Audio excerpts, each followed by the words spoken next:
নমস্কাৰ প্ৰিয় বন্ধু বান্ধৱীসকল, পূৰ্ণিমা অন্য এটা ভিডিঅ'লৈ আপোনালোক সকলোকে স্বাগতম জনাইছোঁ। বাৰিষা দিন এতিয়া খেতিত নামিব হ'লেই মই কিন্তু আজি আপোনালোকক আমাৰ পাচলিৰ বাৰীখন দেখুৱাম বুলি ভাবিছোঁ। গতিকে আহকচোন আমাৰ বাৰীখনৰ মাজলৈ যাওঁ। বাৰিষা বৰষুণ দি আছে, সেইকাৰণে একদম ৰাস্তাটো একেবাৰে পিছল হৈ আছে। আমাৰ কঠীয়াতলি, এইখিনি কঠীয়াতলি আৰু সেইয়া তেনেই চাপৰতে অমিতা গছ, অমিতা লাগিছে। মই ওচৰলৈ গৈ দেখুৱাম বাৰু। আৰু এটা চাইডে সেয়া চব আহিনীয়া কচু, মই ওচৰলৈ গৈছোঁ। এয়া হ'ল জিকা। এইজোপা অমিতা চাওক, একদম চাপৰতে মানে লগা আৰম্ভ কৰিছে, একেবাৰে এহাতমান ওপৰতে লগা আৰম্ভ কৰিছে। এয়া হ'ল ধুন্দুলি, আৰু ধুন্দুলিত মানে চাঙৰ তলতে এয়া হ'ল ভেন্দি।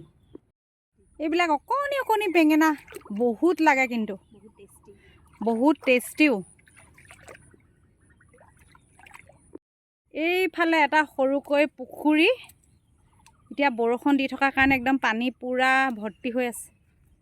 আৰু তাৰ কাষে কাষে এয়া তিয়ঁহৰ গছ, তিয়ঁহ লাগিবলৈ আৰম্ভ কৰিছে এয়া। আৰু লগতে এইফালে চাব দেই, এইয়া হ'ল আমাৰ তিতা কেৰেলা।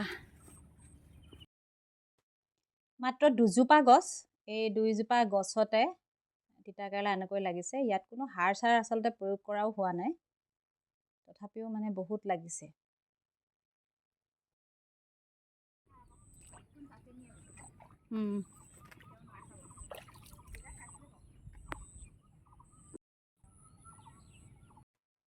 এইকেইজোপা হ'ল গান পানৰ গছ।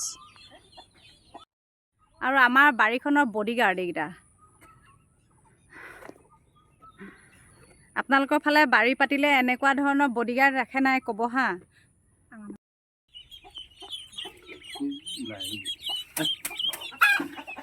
কেইটা আছে মুঠতে?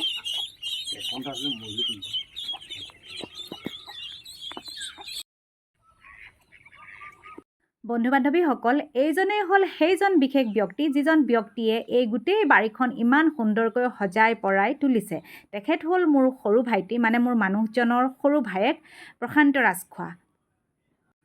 আশা কৰোঁ আপোনালোকে ভিডিঅ'টি চাই ভাল পালে, আৰু যদিহে ভাল পালে এটা লাইক কৰিব, মোৰ ভুল শুদ্ধবোৰ কমেণ্ট কৰি জনাই দিব, আৰু মোৰ চেনেলটো ছাবস্ক্ৰাইব কৰি দিব। ভিডিঅ'টি শেষলৈকে চোৱাৰ বাবে আপোনালোক সকলোকে অশেষ ধন্যবাদ জনালোঁ।